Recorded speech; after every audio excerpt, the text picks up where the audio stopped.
ரவியின் ராகங்கள் பார்வையாளர்கள் அனைவருக்கும் வணக்கம். கடந்த வாரத்துல காலை உணவுல சர்க்கரை அளவு உயராமலும் அந்த கெட்ட கொழுப்பு உடல்ல சேராமலும் இருக்கிற மாதிரியான ஒரு உணவை பார்த்தோம். இந்த வாரத்துல நம்ம பார்க்கக்கூடிய உணவு நீங்க எல்லாரும் செய்யக்கூடிய உணவு தான். இருந்தாலும் நான் சாப்பிடக்கூடிய உணவை உங்களோட பகிர்ந்துக்கணும் அப்படின்றதுக்காக இந்த காணொளி.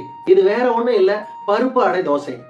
இதை செய்யறதுக்காக ஒரு 3/4 கப்பு இட்லி அரிசி, 1/2 கப்பு துவரம் பருப்பு, 1/2 கப்பு கடலை பருப்பு, 1/2 கப்பு பாசி பருப்பு.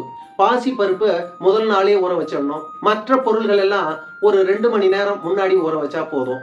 இதெல்லாம் ஊறினதுக்கு அப்புறம் இது கூடவே கொஞ்சம் தேங்காய் துருவல் சேர்த்துக்கலாம். அவங்க விருப்பத்திற்கேற்ப காய்ந்த மிளகாய் 2ஓ 3ஓ சேர்த்துக்கலாம். கொஞ்சம் ஜீரகம், தேவையான அளவு உப்பு, இதெல்லாம் போட்டு கொஞ்சம் திரித்திரியா இருக்கிற மாதிரியே அரைச்சி எடுத்துக்கிறோம்.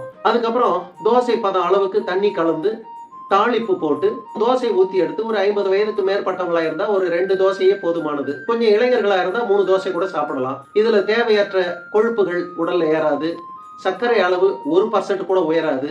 இது ஒரு நல்ல உணவு. இந்த மாதிரி சர்க்கரை அளவும் கொழுப்புகளும் உடல்ல சேராம இருக்கிறதுக்கான ஒரு 2 நாள் உணவை இப்ப பார்த்தோம். கொழுப்புகள் சேராத, சர்க்கரை அளவு உயராத அடுத்த ஒரு உணவு நான் சாப்பிட்டுட்டு இருக்கிறேன். அதை உங்களோட அடுத்த காணொளியில பகிர்ந்துக்கலாம்னு நினைக்கிறேன். நன்றி.